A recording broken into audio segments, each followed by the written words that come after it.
Hi friends, எல்லாருக்கும் வணக்கம். இந்த வீடியோ பதிவில் என்ன பார்க்க போகிறோம்னா, ஒரு பேச்சுலர், அதாவது சென்னையில் இருக்கிற ஒவ்வொரு பேச்சுலரும் எப்படியெல்லாம் கஷ்டப்படுறாங்க. ஸோ அவங்க வீட்டில் அவங்கவுங்க ரூமில் எப்படி சமைக்கிறாங்க. ஸோ அதுதான் கான்செப்ட்டு. ஸோ அதுதான் இந்த வீடியோவில் பார்க்க போகிறோம். இது கண்டென்ட்டுக்காக எடுக்கலை. ஸோ ரியலாக இது மாதிரி தான் இருக்கிறோம்னு சொல்லிட்டு ஒரு சின்ன ஒரு வீடியோ. ஸோ ஓகே, நம்ம வீடியோக்குள்ளே போயிடலாம். என்னுடைய அண்ணன் ஒருத்தர் இருக்காரு. ஸோ அவர் ரூமுக்கு தான் நான் வந்திருக்கேன். அவரோட பேர் வந்து பார்த்திபன். ஸோ அண்ணன் வந்து வேலையெல்லாம் முடிச்சுட்டு ரூமுக்கு வந்து எப்படி சமைக்கிறாங்க. ஸோ அதுதான் பார்க்க போகிறோம். ஸோ ஒரு பேச்சுலர் எப்படிலாம் பண்ணுறாங்கன்னு சொல்லிட்டு தான் பார்க்க போகிறோம். ஸோ ரியல் இது. அண்ணன் பேர் தான் பார்த்திபன். ஹாய் சொல்லுண்ணா. ஹாய். ஸோ கரண்ட் அடுப்பில் தண்ணி வச்சுருக்கோம். தண்ணி சூடாகுதா இல்லையான்னு பார்ப்போம். ஓகே, லைட்டாக சூடாகிருக்கு. சமைச்சிருக்கிறோம். சமையல் முடிஞ்சதும் சொல்கிறேன் என்ன சமையல் சமைச்சு சமைக்கும் போது காட்டுறோம். சரிங்களா? Okay okay.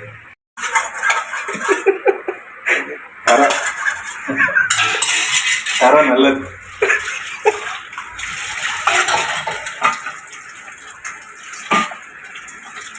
பளிச்சுன்னு ஆயிடுச்சு பாத்திரம்.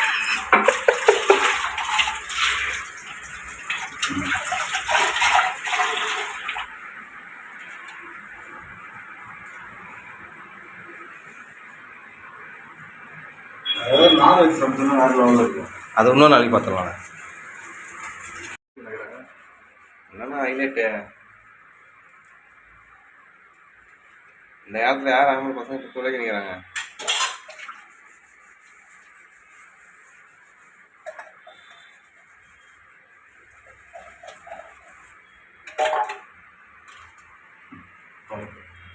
பீட்ரூட்டு ஒன்று இருந்து ரூமில். ஸோ அதுதான் தோல் எடுத்துகிட்டு இருக்கேன்.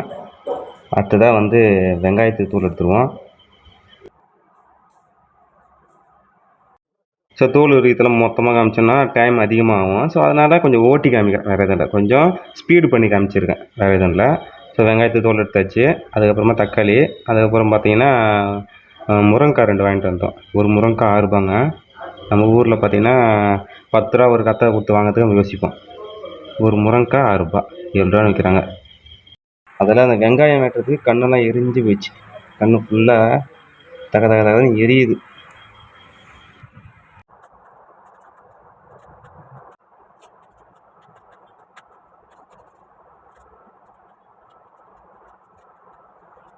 நானும் அண்ணனும் காய்கறி அரிஞ்சிட்டு இருந்தோம். ஸோ அதுக்குள்ளே சாப்பாடு வெந்துடுச்சு. ஸோ அதை சாப்பிட்ற அண்ணன் வடிக்கிறாரு.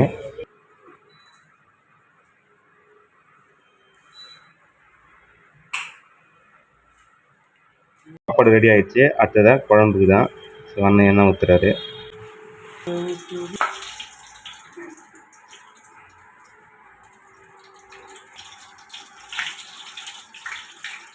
கடுகு போட்டாச்சு.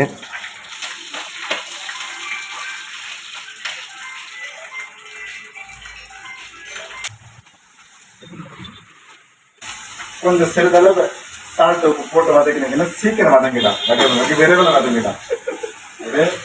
அப்படியே வதங்கினதுக்கப்புறம் இதில் தேவைப்பட்டா என்ன பண்ணலாம், கொஞ்சம் மஞ்சள் ஆட் பண்ணிக்கணும்.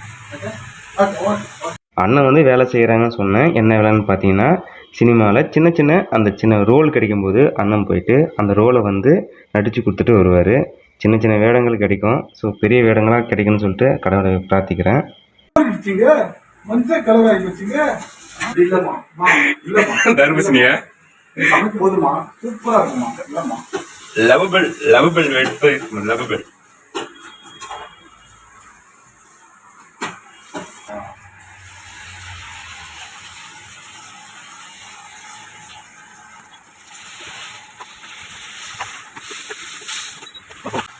இதில் அவன் கமெண்ட் போடணும்.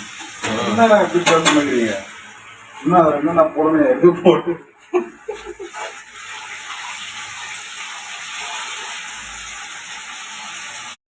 தக்காளியாக நல்லா வதக்கணும். தக்காளி எந்த அளவுக்கு வதங்குதோ அந்த அளவுக்கு டேஸ்ட் இருக்கும். அந்த அளவுக்கு டேஸ்ட்டாக இருக்கும். தக்காளி நல்லா வதங்கணும். ஓகேங்களா? ஓகேங்க.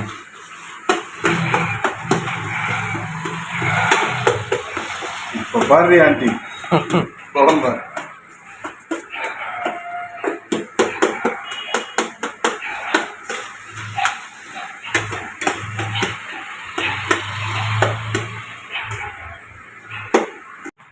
ஃப்ரெண்ட்ஸ் நல்லா வதங்கிடுச்சு. தக்காளி வதங்கினதுக்கப்புறம் எந்த காய்கறி இருந்தாலும் அதை உடனே ஆட் பண்ணிவிட்டு கொஞ்சம் நேரம் பெரட்டிட்டு அப்புறமா நம்ம மிளகாத்தூள் சேர்க்கும் போது ஃப்ரெண்ட்ஸ் தக்காளி வெங்காயம் நல்லா வதங்கிடுச்சுக்கப்புறம் அவங்க வசதிக்கு ஏற்ற மாதிரி காய்கறி போட்டுக்கலாம். சரிங்களா? நம்மக்கிட்ட இப்போ ஏனைக்கு தெரியல இல்லையா, இந்த பீட்ரூட் இருக்குது. இந்த பீட்ரூட்டை நம்ம இப்போ அது கூட ஆட் பண்ண போகிறோம். எப்படி ஆட் பண்ணிக்கிறோம்? சரிங்களா? ஆட் பண்ணுறோம். ஆட் பண்ணிவிட்டு பீட்ரூட் பொறுத்த வரைக்கும் பார்த்தீங்கன்னா அவ்வளோ சத்து நிறைந்த ஒரு பொருள். ஓகேங்களா? பீட்ரூட்டில் என்னென்ன சத்து இருக்குன்னு எனக்கு தெரியாது, ஆனால் சத்துள்ள பொருள் அது மட்டும் நல்லா தெரியும். பீட்ரூட்டை இது கூட நல்லா ஆட் பண்ணி நல்லா வதங்கிக்கணும்.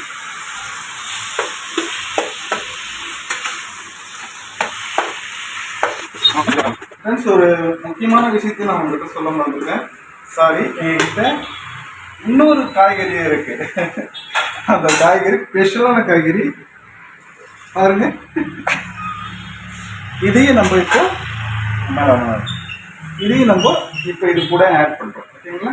ஆட் பண்ணிட்டு கொஞ்சம் வதக்கிறோம். வேற ஒன்றும் இல்லை, வதக்கிட்டா அவ்வளோ பிரமாத டேஸ்டாக இருக்கும்.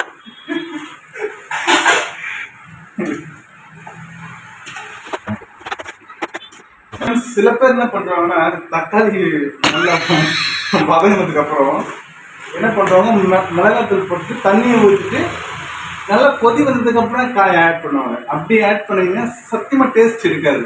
அது நிறைய பிரபஞ்சங்கள் சாப்பிட்டு தான் இருக்காங்க. நான் அப்படி பண்ணாதீங்க, கண்டிப்பா சொல்றேன். நல்லா தக்காளி வெங்காயம் வதங்கினதும் காயை போட்டு கொஞ்சம் வதக்கிட்டு அப்புறம் மிளகாத்தூள் போட்டு தண்ணி ஊற்றினீங்கன்னா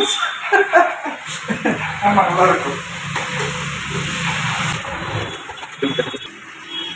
பாருங்க ஃப்ரெண்ட்ஸ், நல்ல ஒரு நறுமணம், நல்லா ஸ்மெல் நல்லா இருக்குது, சூப்பராக இருக்குது.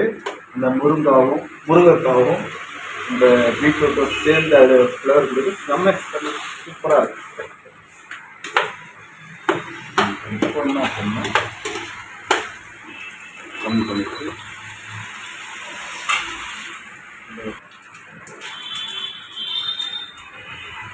முக்கியமான விஷயம் இதுதான், கரெக்டாக பார்த்து போடணும். அளவு அதிகமாக இருக்காது, சுற்றி சுற்றி போடணும்னா கரெக்டாக இருக்கும். ஓகே ஓகே, ஒரு கொஸ்டின் உங்களுக்காக.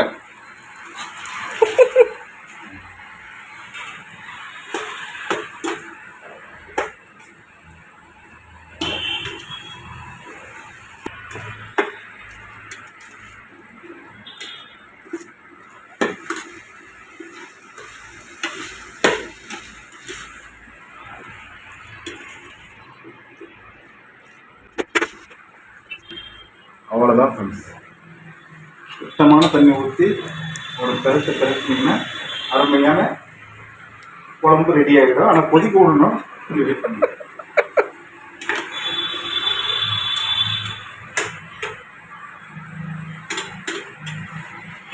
இவ்வளோ நேரம் நம்ம கஷ்டப்பட்டு உழைச்சி இந்த குழம்பை வச்சதுக்கு இப்போதான் அதனோட பலனை நீங்கள் பார்க்க போகிறீங்க. என்ன மாதிரி கொதிக்குது பண்ணுறாங்க.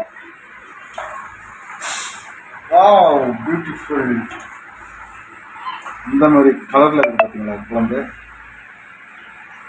வேற லெவலுங்க, வாசம் வேற லெவலில். குழம்பு பர்ஃபெக்டாக ரெடி ஆகிடுச்சு. முருங்கைக்காய் அந்த மாதிரி டேஸ்ட், முருங்காவும் பீட்ரூட்டும் செம்ம டேஸ்ட்டாக இருக்கும், நல்லாயிருக்கும். பாருங்கள்,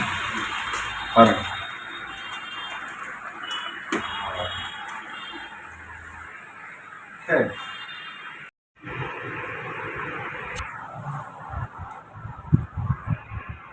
அது சூப்பராக இருக்குது. குழம்பு உண்மையிலே சொல்கிறேன், நல்லா வந்திருக்கு, நல்லா இருக்குது, டேஸ்ட்டாக இருக்குது. அதனால் வந்து சாப்பிட்டு பாருங்க. நாங்கள் உண்மையை சொல்கிறேன், போய் சொல்லுங்கள், உண்மையாக சொல்கிறேன், சூப்பராக இருக்குது, டேஸ்ட்டாக இருக்குது. தேங்க்யூ ஃப்ரெண்ட்ஸ், பார்ப்போம். போகிறேன். ஸோ குழம்பு வந்து ஆனால் நல்லா வச்சுருந்தாரு, நல்லா டேஸ்ட்டாக, உண்மை நல்லா தான் டேஸ்ட்டாக தான் இருந்தது. உங்களுக்கு இந்த மாதிரி அனுபவம் இருக்கா? ஸோ கமெண்ட் பாக்ஸில் கமெண்ட் பண்ணுங்கள். தேங்க்யூ ஸோ மச் ஃபார் வாட்சிங் அண்ட் ஆல் தி பெஸ்ட். அடுத்து ஒரு நல்ல ஒரு வீடியோ பற்றியில் சந்திப்போம். நன்றி, வணக்கம்.